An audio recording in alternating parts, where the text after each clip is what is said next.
नमस्ते प्यारे विद्यार्थियों और मेरे प्यारे दोस्तों, मैं हूं भरत कुमार और आप सभी का स्वागत है me and my YouTube class के अंतर्गत।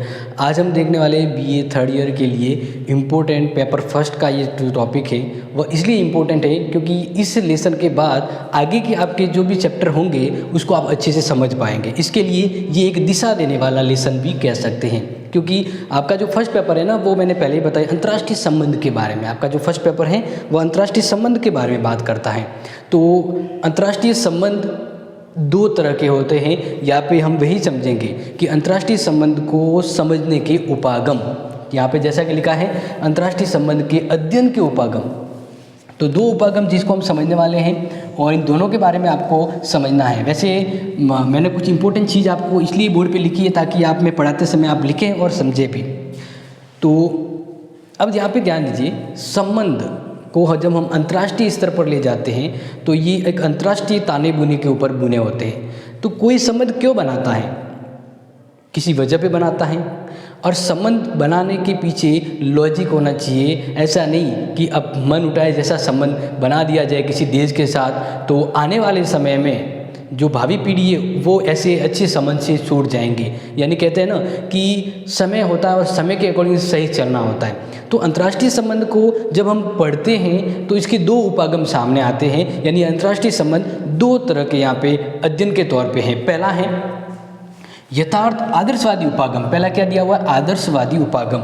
अंतर्राष्ट्रीय संबंध को समझने के दो तरीके हैं। उपागम का मतलब होता है तरीके। एक तो तरीका है आदर्शवादी तरीका और एक है यथार्थवादी अंतर्राष्ट्रीय अध्ययन को समझने का, अंतर्राष्ट्रीय संबंधों को समझने का। अब यहाँ पे देखिए, अगर मैं ये कहूँ कि हर बार अच्छा ही सोचूं कि भाई अंतर्राष्ट्रीय स्तर पर क्या हो, शांति बनाई रखे, न्याय हो, एक दूसरे में सहयोग हो, सभी मित्रता से भाईचारे से रहें, तो इस तरह की जब मैं बात करूं तो एक आदर्शवादी होने की बात कर रहा हूं मैं। एक आदर्शवादी होना हकीकत होने से काफ़ी दूर होता है। अगर सीधे ज़्यादा आदर्शवादी होती हैं तो हो सकता है कि वर्तमान समय में एक आदर्श होना ही पेट भरने लायक नहीं होता है। लेकिन दोनों का अपना अपना नज़रिया है। उपागम मतलब नज़रिया। तो पहला नज़रिया हम देखते हैं आदर्शवादी उपागम का। पहला जो नज़रिया है अंतर्राष्ट्रीय संबंध का, आदर्शवादी उपागम। तो बात करते हैं आदर्शवादी उपागम है वो 18वीं सदी से शुरू हुआ था। यानी 18वीं सदी में ये ट्रेंड में आया आदर्शवादी उपागम। और इसके अंतर्गत ये रखा गया कि क्या होना चाहिए, क्या विचार रखा गया, क्या होना चाहिए अंतर्राष्ट्रीय संबंध में, क्या होना चाहिए। जब ये बात आती है तो ये कौन सा उपागम, कौन सा नजरिया, कौन सा दृष्टिकोण कह रहा है, ये कह रहा है अंतर्राष्ट्रीय संबंध को अध्ययन करने का यथार्थवादी, दूसरा है आदर्शवादी, जिसमें बड़ी बड़ी बातें की जाती हैं, आदर्शवादी बातें होती हैं, तो आदर्शवादी हो गया। तो इसमें क्या होता है देखिए, विश्व न्याय शांति कैसे स्थापित की जाए। तो इसमें क्या होना चाहिए ये सोचा जाता है कि हम विश्व में शांति बनाए रखेंगे तो कैसे शांति बनेगी। शांति बनाए रखने के लिए न्याय चाहिए, इसके साथ सहयोग की भावना चाहिए। तो इस तरह से बड़े उदर्श मतलब उच्च आदर्श विचारों के साथ जब हम किसी देश के साथ संबंध बनाते हैं, जब उच्च आदर्श विचारों के साथ हम किसी देश के साथ संबंध बनाते हैं और वही नज़रिया रखते हैं तो वो आदर्शवादी नज़रिया या उपागम कहलाता है। ठीक है, अब यहाँ पे जैसे मैंने कुछ चीज़ें बताई है, देखिए आदर्श एक अच्छा दृष्टिकोण बनाने के लिए होता है। आदर्श जब भी कोई चीज़ आती तो होता है कि इसका एक नज़रिया अच्छा है, लेकिन वर्तमान में हकीकत में क्या होता है कि ज़्यादा अच्छा होना भी सही नहीं होता है। लेकिन यहाँ पे फिलहाल ध्यान दीजिए, आदर्श यानी राष्ट्र और अंतर्राष्ट्रीय स्तर पर कुछ अच्छा होने की कल्पना की जाती है, होप कि भाई अच्छा होगा। ये होप जो होता है वही नज़रिया आदर्शवादी कहलाता है। और इसमें मैंने लिखा है कि एक अच्छा दृष्टिकोण बनाए रखना ही आदर्श कहलाता है। तो अंतर्राष्ट्रीय व्यवहार नैतिक सिद्धांतों पर चलने चाहिए। क्या कहता है, अंतर्राष्ट्रीय व्यवहार नैतिक सिद्धांतों पर चलने चाहिए। कि भाई नैतिकता का मतलब क्या होता है, अच्छी बात है कि एक देश दूसरे देश की सहायता करे, संघर्ष से ज़्यादा शांति को बढ़ावा दे, राष्ट्र हित को ध्यान देना दे, लेकिन नैतिकता को ज़्यादा महत्व दिया जा रहा है यहाँ पे। नैतिकता जो आदर्शता को अभिव्यक्त करती है। तो इस तरह से ये कह रहा है कि जो अंतर्राष्ट्रीय स्तर पर सर्वाधिकारवाद की बात करता है उसको क्या कर दो, समाप्त कर दो। सर्वाधिकारवाद को क्या कर दो, समाप्त कर दो। क्योंकि हम विश्व में क्या चाहते हैं वो चीज़ बनाना चाहते हैं, हम एक आदर्शवादी व्यवस्था बनाना चाहते हैं। तो इस तरह से आदर्श का ये ताना बुना अंतर्राष्ट्रीय संबंधों को चलाता है वो आदर्शवादी है। इसके अंदर मैंने कुछ चीज़ें और नोट करिए, देखिए कि आदर्शवादी अंतर्राष्ट्रीय राजनीति में स्वयं को साध्य न मानकर केवल साधन मानता है। यहाँ पे ध्यान दीजिए, आदर्शवादी जो नज़रिया है वो अंतर्राष्ट्रीय राजनीति में स्वयं को एज ए ऑब्जेक्ट नहीं मानता है। ये कह रहा है मतलब मैं एक ऑब्जेक्टिव नहीं हूँ, ऑब्जेक्ट हूँ। इस लाइन को देखिए, आदर्शवादी उपागम कहता है कि अंतर्राष्ट्रीय स्तर पर नैतिकता होनी चाहिए, सहयोगात्मक भावना होनी चाहिए, शांति व्यवस्था होनी चाहिए। तो इस तरह से मैं साधन हूँ, क्या हूँ, इन उद्देश्यों को प्राप्त करने के लिए मैं साधन हूँ, साध्य नहीं। इस तरह का जो विचार रखा जाता है, एक आदर्श विचार अंतर्राष्ट्रीय स्तर पर, वो आदर्शवादी कहलाता है। अब जब इसकी आलोचना करें तो वर्तमान में क्या आलोचना में देखो ऐसे समझना है कि हम इसकी बुराई करने वाले हैं। कैसे कि हर जगह आदर्श चीज़ होना भी सही नहीं होता है। अंतर्राष्ट्रीय स्तर पर जब लूट मार, ताकत, लड़ाई, संघर्ष या स्वार्थीपन का जो माहौल बना हुआ है, उसमें हम अगर आदर्शवादिता की बात करते हैं तो हम उस भीड़ में बहुत दूर खड़े हैं और अपने लक्ष्य तक नहीं पहुंच पाएंगे। क्योंकि आज के समय सभी देश अपने मतलब की बात करते हैं, आदर्शवादी बहुत कम होते हैं। और अंतर्राष्ट्रीय संबंध जब भी होते हैं, यानी अगर मेरा देश किसी दूसरे देश से संबंध बना रहा है तो किसी मतलब के लिए बनाया जाता है। आज के समय यही देखा जाता है, मतलब है या शक्ति संघर्ष इसके लिए होता है कि भाई मैं किसी देश से संबंध बना रहा हूँ, मैं अंतर्राष्ट्रीय संबंध रख रहा हूँ तो उससे मुझे क्या मिलने वाला है। तो जब ये शक्ति संघर्ष और राष्ट्रीय हित की बात आती है तो वो आदर्शवादिता नहीं होती है। ठीक है ना। यहाँ पर आदर्शवादिता की जो बात होती है वह यहाँ पर देखिए, आलोचना में मैंने क्या लिखा है कि पूर्णतः नैतिक सिद्धांत संभव नहीं। वर्तमान समय में अगर नैतिकता के पर ही चले तो समाज उन्नति नहीं कर सकता, क्योंकि समाज बदल गया है और नैतिकता अपनी जगह पर होती है। लेकिन एक राष्ट्र किसी दूसरे राष्ट्र से अच्छे संबंध बनाता है तो वो किसी मतलब के वजह से बनाता है, या हम ऐसा कहें अपने हित के लिए। जैसे भारत अगर किसी देश से संबंध बना रहा है तो भारत अपने फायदे के लिए बनाएगा, ऐसा नहीं कि सेवा करने के लिए। सेवा से यहाँ किसी का पेट नहीं भरता है। तो अंतर्राष्ट्रीय संबंध है वह आदर्शवादिता से ज़्यादा व्यवहारिकता को बढ़ावा देते हैं। उसमें कहते हैं एक व्यक्ति नैतिकता से ज़्यादा व्यवहारिक होना पसंद करेगा। तो इस तरह से नैतिकता संभव नहीं है। ये विचार पूरी तरह से अंतर्राष्ट्रीय संबंधों को समझने के लायक नहीं कहा जा सकता। इसके अलावा जो नैतिकता है, नैतिकता के आधार पर संबंधों का संचालन नहीं हो सकता है। क्या नहीं हो सकता? संचालन। नैतिकता एक जगह संभव है, लेकिन बात करें नैतिकता के आधार पर हम अंतर्राष्ट्रीय राजनीति को चलाना चाहते हैं, वो संभव नहीं होता है। क्योंकि अंतर्राष्ट्रीय राजनीति तो शक्ति, संघर्ष और राष्ट्र के इर्द गिर्द घूमती है। इस तरह से ये था आदर्शवादी उपागम, जो एक अंतर्राष्ट्रीय संबंध को आदर्शवादी नजरिए से सोचता है और शांति नैतिकता को बढ़ावा देता है। लेकिन दूसरा नजरिया है यथार्थवादी, एक्चुअल। ऐसा नहीं कि मतलब वो होता है ना कि किसी के दिखाने के लिए मैं बड़ी बड़ी बातें करता हूँ, तो वो तो एक आदर्शवादी हो गया। रियलिटी में मेरा क्या मन है, मैं क्या चाहता हूँ, वो चीज़ कहलाती है यथार्थवादी। ठीक है ना।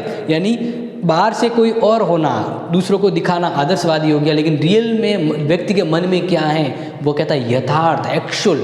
तो आज के समय हर देश भले ही आदर्शवादी होने का ढंग दिखा रहा हो, लेकिन हर देश कौन सा नज़रिया अपनाता है? यथार्थवादी नज़रिया।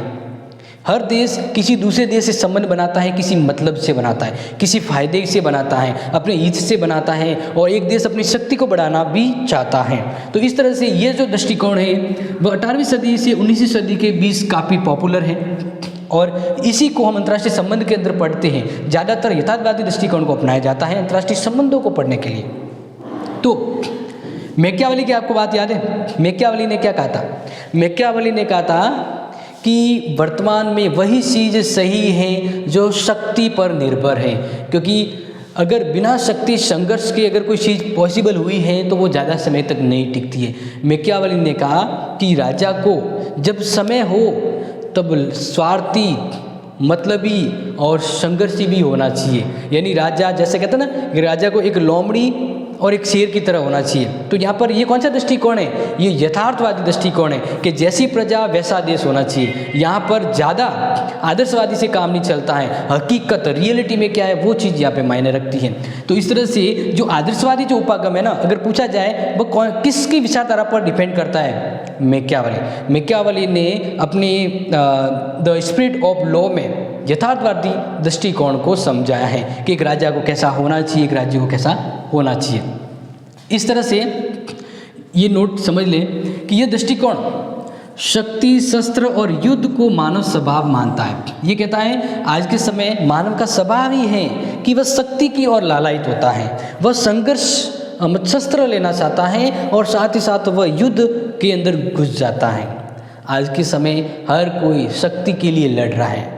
जैसे शीत युद्ध का दौर देखो, अमेरिका अपनी शक्ति बढ़ाना चाहता था, सोवियत संघ अपनी शक्ति बढ़ाना चाहता था। तो यही दृष्टिकोण आज के समय विश्व के विभिन्न देश हैं, वह अपने किसी न किसी राष्ट्र हित और शक्ति के लिए एक दूसरे से बने बुने और संबंध बनाते रहे हैं। तो इस तरह से जो निर्णय आज के समय होते हैं, एक देश अपना जो निर्णय जो लेता है अंतर्राष्ट्रीय स्तर पर, एक देश जो विदेश नीति बनाता है वो किस आधार पर बनाता है? राष्ट्र हित के आधार पर। यानी अगर मैं किसी दूसरे देश से अपनी विदेश नीति को अच्छे संबंध के तौर पे बनाना चाहता हूं तो मैं पहले अपने राष्ट्र हित को ध्यान में दूंगा। तो यहाँ पर ध्यान रखना है कि आज के समय अंतर्राष्ट्रीय स्तर पर जो भी संबंध निर्णय लिए जाते हैं वह राष्ट्र हित में होते हैं, नैतिक हित में नहीं होते। एक देश को क्या फ़ायदा होगा ये ध्यान में रखकर एक देश दूसरे देश से संबंध बनाता है। तो इस तरह से यथार्थवादी जो सिद्धांतकार है, जो राजनीतिक विद्वान जो यथार्थवादी दृष्टिकोण रख रहे हैं, वह शक्ति को अंतर्राष्ट्रीय संबंध का मूलभूत तत्व मानते हैं। ये इम्पोर्टेंट है, ध्यान रखिएगा। देखो मैंने एक चीज़ यहाँ पे नोट करी है, लेकिन नोट करने से ज़्यादा समझना जरूरी है क्योंकि ये काफ़ी इम्पोर्टेंट है। तो यहाँ पर मैंने अभी क्या कहा? मैंने कहा कि जो यथार्थवादी सिद्धांतकार हैं वह कहते हैं कि अंतर्राष्ट्रीय संबंधों में सबसे मूलभूत तत्व है जिसका हमें अध्ययन करना चाहिए, वह है शक्ति। क्या है? शक्ति। क्योंकि शक्ति के इर्द गिर्द पूरी अंतर्राष्ट्रीय या इंटरनेशनल रिलेशनशिप्स का ये जो दृष्टिकोण है वो घूमता है। तो इसके ऊपर बात आती है मॉर्गेनथाउ की, नोट कर लीजिएगा। मॉर्गेनथाउ ने अंतर्राष्ट्रीय संबंधों की कुंजी क्या बताई है? राष्ट्रहित। मॉर्गेनथाउ ने कहा कि अंतर्राष्ट्रीय संबंध क्यों इतने अच्छे होते हैं, क्यों एक देश दूसरे देश से संबंध बनाना चाहता है? क्योंकि हर देश अपने हित के लिए लड़ रहा है, अपने फायदे के लिए हर देश अंतर्राष्ट्रीय संबंधों को बढ़ावा देते हैं और इस तरह से राष्ट्र हित के पीछे उनका मकसद होता है शक्ति। क्या होता है? शक्ति। मान लीजिए अगर मैं किसी दूसरे देश से संबंध बनाना चाहता हूँ लेकिन मेरे पास शक्ति नहीं है, मैं किसी तरह से शक्ति सक्षम नहीं हूँ, तो दूसरा कोई भी देश अगर मेरे साथ संबंध बनाना चाहेगा तो इंटरेस्ट नहीं लेगा। क्यों? कहते हैं शक्ति है तो परसा है, तो शक्ति को यहाँ पे महत्व दिया गया है। अगर मुझे मेरे देश का कल्याण करना है तो मैं दूसरे देश से संधि करूँगा, दूसरे देश से संबंध बनाऊँगा, तो उसके लिए मुझे शक्ति की भी ज़रूरत होती है। शक्ति मतलब लड़ाई झगड़ा करके शक्ति नहीं है। ये एक इंटरनल बात करें तो ज़रूरी है कि राष्ट्र हित भी तभी होता है जब शक्ति हो। अगर मुझे दूसरे देश से मेरे देश के लिए फ़ायदे का सौदा करना है तो मेरे पास गढ़ होना चाहिए, मेरे पास प्रभाव होना चाहिए, मेरे पास शक्ति होनी चाहिए ताकि आगे वाला मुझे ज़्यादा फ़ायदा दे संबंधों को बनाने में। तो इस तरह से राष्ट्र हित भी शक्ति के ऊपर निर्भर है और अंतर्राष्ट्रीय संबंध प्रत्येक संबंध की भांति शक्ति संघर्ष है। ये बात किसने कही? मॉर्गेनथाउ ने कहा कि ये इंटरनेशनल जो रिलेशनशिप्स हैं वो ओवरऑल किसके इर्द गिर्द घूमता है? शक्ति और संघर्ष।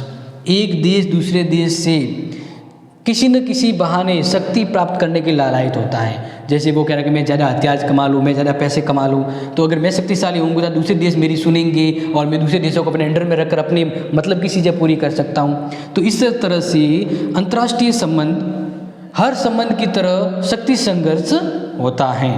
तो ये था अंतर्राष्ट्रीय संबंध को अध्ययन करने का दो दृष्टिकोण, दो तरीके, यथार्थवादी और उपागम, दोनों के साथ दोनों की शॉर्ट में आलोचना भी बता रहा हूँ। और अब देखिए लास्ट में ये कहा गया है कि शक्ति ही सब कुछ नहीं होती है, क्योंकि शक्ति एक नशा है और शक्ति ले डूबती है। क्या करती है? ले डूबती है।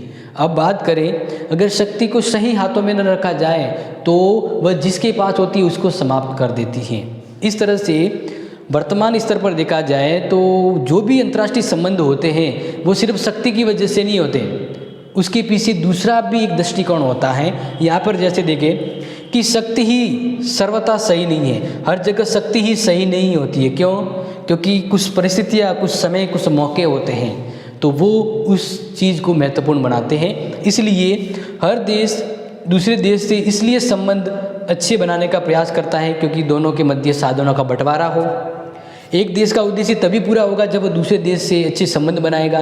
तो इस तरह से एक देश का दूसरे देश से संबंध है वह किसी उद्देश्य की वजह से होता है, शक्ति की वजह से नहीं। शक्ति है लेकिन अंतर्राष्ट्रीय संबंधों का कर्ता धर्ता सिर्फ शक्ति नहीं होता है, कुछ उद्देश्य, कुछ समझौते और कुछ सहयोगी भावना होती है, तब जाके विश्व के सभी देश आपस में अंतर्राष्ट्रीय संबंध बनाते हैं।